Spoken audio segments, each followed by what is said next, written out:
Okay, I told myself I will get better at this. বলিউডের দেশি girl খ্যাত অভিনেত্রী প্রিয়াঙ্কা চোপড়া 2026-এর নতুন স্বপ্নের কথা জানালেন।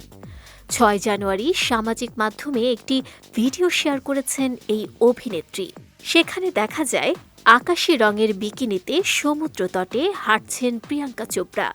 হাঁটতে হাঁটতে বলছেন এবার থেকে ক্যামেরার সামনে এসে আরও বেশি করে কথা বলবেন তিনি। 2026-এ এসে নিজের প্রতি কৃতজ্ঞতা জানানোই তার কাছে বড় কাজ বলেও জানান এই অভিনেত্রী।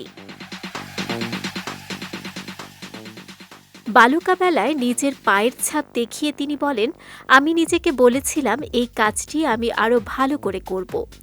ওই দেখুন 2026-এ আমার প্রথম কয়েকটি পদক্ষেপ, এটা কি ভবিষ্যৎ বলে মনে হচ্ছে। নিজের পরিবারের প্রতি কৃতজ্ঞতা প্রকাশ করে প্রিয়াঙ্কা চোপড়া বলেন, আমি সত্যি ফিরে দেখছিলাম আমার পরিবার, আমার সুন্দর সুন্দর কিছু পদক্ষেপ, সবকিছুর দিকে ফিরে তাকালাম। এই অভিনেত্রী আরও বলেন, আমি কৃতজ্ঞ, আমি সত্যি সৌভাগ্যবতী।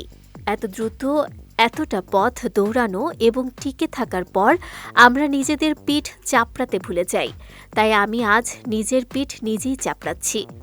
এত সুন্দর একটা জীবন গড়ে তোলার জন্য আমি নিজের প্রতি বিনয়ী হতে চাই বলে জানান প্রিয়াঙ্কা চোপড়া।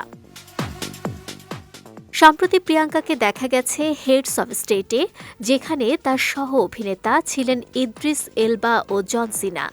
সামনে আসছে দ্য ব্লাফ, জাজমেন্ট ডে ও এস রাজামৌলির বারাণসী।